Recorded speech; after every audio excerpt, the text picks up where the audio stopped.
Hello, my fishers. As you know, the battleground genre took Roblox by storm a couple of years ago, with literally everyone wanting to jump on the hype train and create their own battleground game. I'm going to touch on a couple of popular games in this genre, and I want to highlight some less popular projects that a few people play. Let's start with the mastodont of this genre, namely the strongest battlegrounds, or Saitama Battleground. As far as I remember, the game was released in 2023 and quickly gained popularity, becoming one of the most popular games in Roblox, with a peak online of over 1 million players. It inspired other creators to make game a similar genre but with different character. I want to say that I play these games for fun and don't sit around like some nerds living for this game and spending all my free time there. Gameplay. The gameplay in all games is primitive. Choose a character, study their abilities, then just fight with other players for fun or in ranked mode. TSB doesn't have any fancy gameplay, but I wouldn't say it suffers from lack or overload of effects and animation. They are quite smooth and my eyes don't suffer from what's happening on the screen. There are few characters, but they all have their own unique finishing moves and audio-video effects. The game feels good, I feel every skill I press on the player, and of course it's worth to feel it on myself, but anyway. I like the gameplay, it's quite good here, there's a system of emotion, accessories and ranked mode, in which you can experience all the pain from other people. What about donation? In all Battlegrounds game it's the same. For example, early access, emotions, cosmetics, private servers, etc. It seems like a harmless donation, but I'm not a fan of early access. It gives developers the right to release unfinished move list and ask for access for money. I'm really not a fan of this topic, because it means the characters stay there for a very long time, because people pay for this privilege. And it would be very funny if the characters were in early access for a couple of days or a week. So, when the donators have their fun, they can finish the character and release it for the rest of the poor soul. Updates. Updates are sore subject here, just like in YBA. They are very rare, so I don't understand how there are always so many people online, if there haven't been any updates for a year and a half. But when there are updates, there's almost always a new character, emotions, balance adjustments, etc. So, despite all those pros and cons, I'll put TSB in S tier. I think that was to be expected. So, well, let's move to the next game. Heroes Battlegrounds. So, the following games will not be filled with more information than TSB, as I was less interested in them. In the game, we have the abilities of character from the anime My Hero Academia. I have not watched this anime and have never been interested in it, so in my subjective opinion it will be lower in tier list. Gameplay. In terms of gameplay, it feels more lively than TSB. There's a bunch of different animation for the same ability, there are a lot of finishers and emotion. There are a bunch of different animation for the same ability. There are a lot of finishes and emotions, a lot of different characters and so on. There is also a master mechanic. If you play a certain character for a long time and complete the quest and reach 100 master, you will unlock new move list. Also there are characters that can only be unlocked by killing a boss, and if you are a new player you will have to go to the game's wiki and do some digging. But my personal impression is that the game is very overloaded with visual effects. Correct me if in the comments if I'm wrong. So sometimes I got confused because there are so many abilities and variations. But I think it's good, because there is great combo potential and variety. But if I spend more time in the game, this aspect will not cause confusion.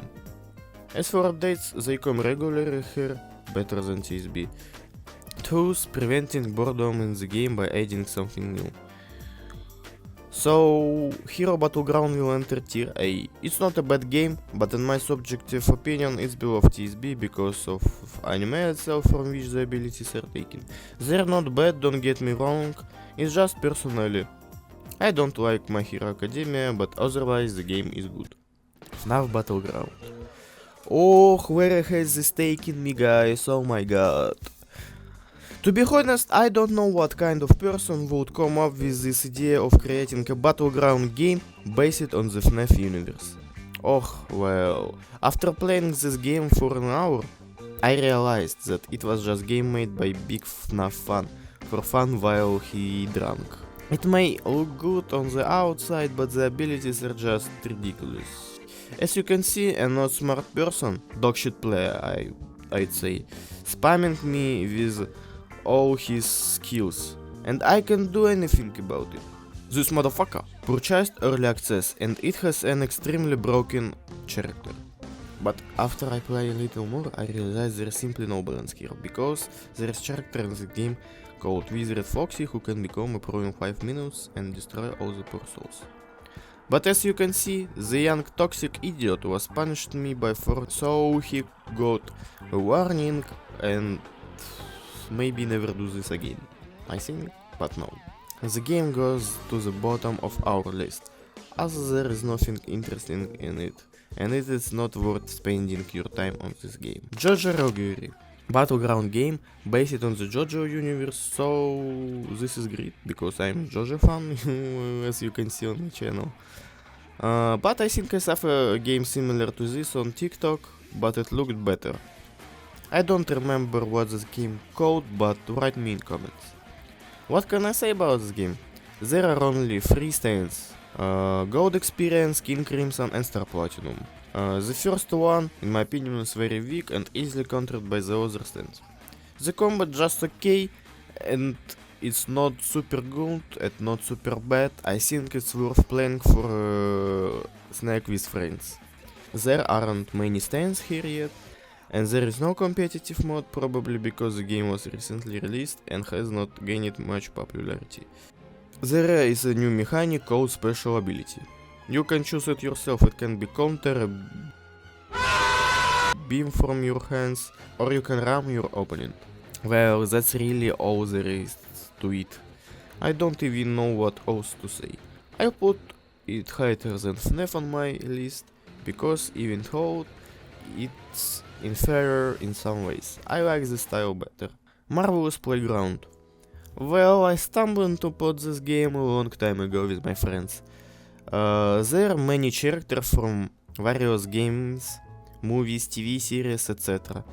And you can just pick anyone and play around. There is a lot of fan service. What has changed during this time? Let's start with the fact that the roster of characters has become noticeably larger, and each character has a couple of skins.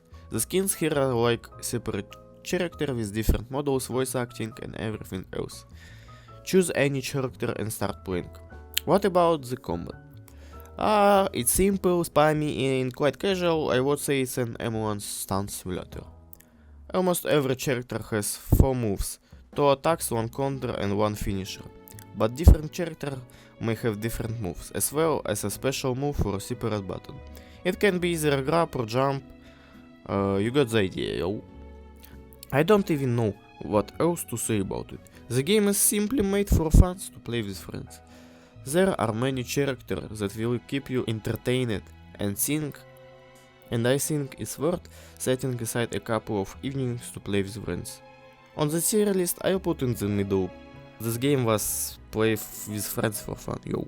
And the truly underrated game, Project Remix. So, let's start with the fact that this is not the same type of battleground game as all the previous ones. In this game, you have to choose the weapon you want to use to kill other players. And there are several types of weapons, like melee, ranged, long range, support and explosive. Each type of weapon is fairly balanced as there are buffs and debuffs. So the game encourages you to use new builds if you start sucking compared to other people. There are also 2 perks in the game that you can choose yourself, which can be either movement or damage, or healing or buffs.